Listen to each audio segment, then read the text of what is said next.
All right, we have an update on our gerontocracy. So Nancy Pelosi is apparently in the hospital, or was in the hospital, suffered a fall while she was overseas in Luxembourg. We can put up this statement on the screen.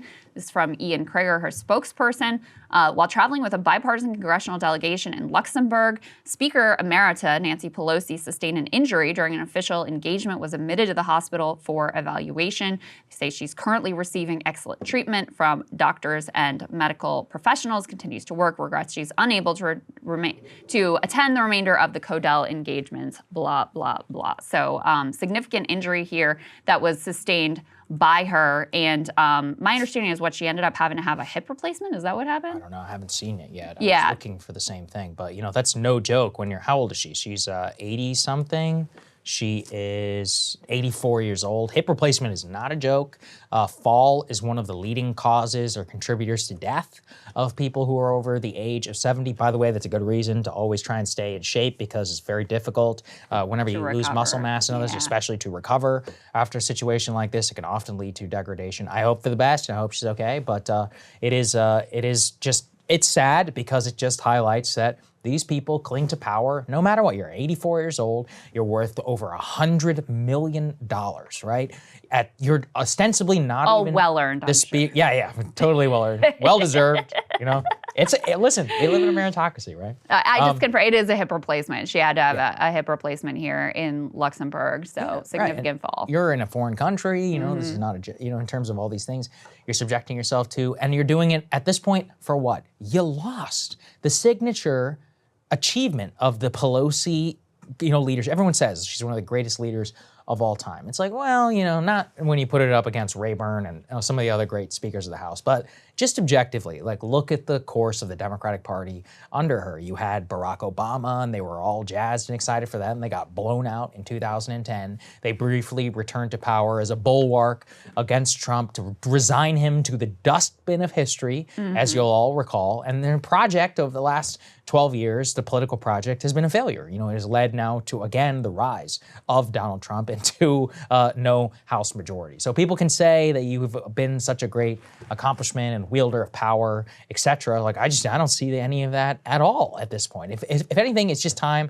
You gotta go. Just go home. Retire. Be in peace. Even if we think of her chess move with regard to, she was instrumental in getting Biden out. Good, right? Right move. Obviously should have been done long before then, so there could actually be a Democratic primary process, but okay, you got Joe Biden out. But then she didn't have the stones or the savvy to make sure there would be some sort of a process so that it wouldn't be Kamala Harris. And Joe Biden endorses Kamala, and reportedly Pelosi and Obama both wanted to have some sort of an open process that could result in a candidate other than Kamala Harris, but they didn't have the savvy, the stones, the boldness, the whatever was required in order to push for that open process so that there would be a better chance for Democrats to unite behind a stronger candidate than Kamala Harris, because they were all well aware of what her weaknesses were. And so even in this that you consider to be like your core mission here to defeat Donald Trump, and I think she did take that very seriously, she's unable to actually fully execute and complete that job. The other thing to note about Nancy Pelosi right now is AOC has been working, and apparently pretty successfully working behind the scenes, to become ranking member on the House Oversight Committee, which is quite significant. Whatever you think of AOC, she has done a good job in past questioning of officials and holding them to account. And obviously is young and one of the younger faces of the party, et cetera, et cetera. AOC has also done so much to suck up to the establishment wing of the party and make herself acceptable to them, et cetera, et cetera. But I guess Nancy Pelosi has never forgiven the fact that AOC protested outside of her office when she was on her way into Congress. And so she apparently is working behind the scenes to thwart AOC's bid to be ranking member on the House Oversight Committee and put in Jerry Connolly, who's just like he's actually from Northern Virginia here. He represents Fairfax County. Very standard issue, establishment-friendly Democrat. And so she's working to push his bid and to thwart AOC. So it just shows you, even in her dotage, she is still one of the major power players in Washington, D.C. And it's not just Democrats who suffer from this problem. Emily and Ryan did a great job last week reporting on Mitch McConnell's increasingly infirm condition. Emily exclusively was able to get this picture of Mitch in a wheelchair being wheeled through Ronald Reagan National Airport. He also suffered a fall. Was that just last week that happened as well? And so, once again, you have a very elderly individual who is trying to hold on to power. He apparently, part of why he wants to stay in his position, we can put this up on the screen, is to make sure that aid continues to flow to Ukraine. Scott Horton may have more to say about that later in the show. But, this is a trend in American society. Ken Klippenstein had a good piece on his Substack, which you all should subscribe to if you're able, with a chart showing how the average age of members of Congress has been getting older and older and older. We can put that chart up on the screen. I think we have that for you as well. Look at that. Percentage of Congress over the age of 70. Look at the way that skyrockets. That is insane. And Saagar, I always think you made the best point, which is that this really, in a fundamental sense, reflects a failure of democracy. That's what allows these people to basically rig the system, to circumvent any sort of real democratic process and just hold on to power forever. And literally, some of them literally die in office, like Dianne Feinstein. And there was, I believe, a Republican last year who also died while he was in office, some 80-some years old.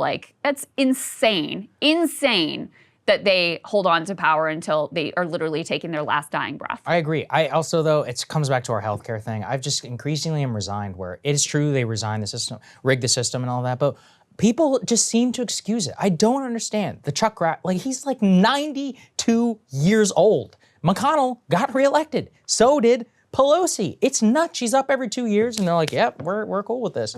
I don't get it. I just don't understand why people continue to prop this thing up. And I mean, on their end, I do. With McConnell, I mean, it's literally a joke. He has a new piece out this morning in Foreign Affairs, The Price of American Retreat, Why Washington Must Reject Isolationism and Embrace Primacy. It's like, yeah, how's that primacy going in Iraq, bro? And in Syria?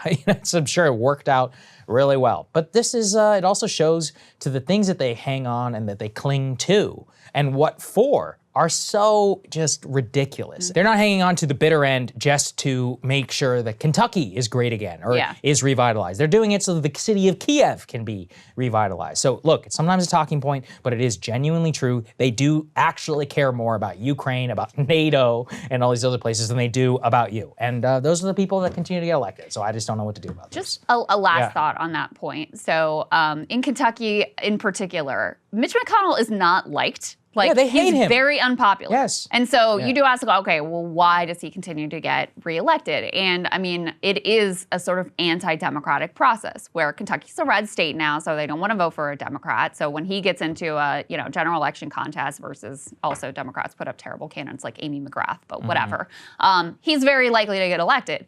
But he has that Republican Party on lock in the state, so that he is not really challenged in a Republican primary. So it is a circumventing of democracy. And then in the case of Nancy Pelosi in San Francisco, first of all the money in the world, right? Wealthy woman herself, and probably the most prolific fundraiser in the Democratic Party. I'm sure Mitch McConnell is no slouch in the Republican Party in terms of raising funds as well.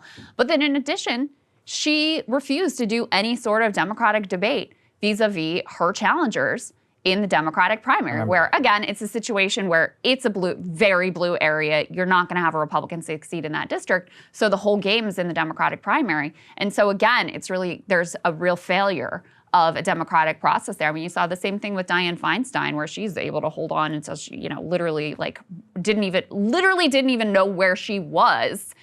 Also because they blocked having any sort of a democratic debate, and the powers that be lined up behind her and, short-circuited the progressive challenger who was, making the case that we should go in a different direction.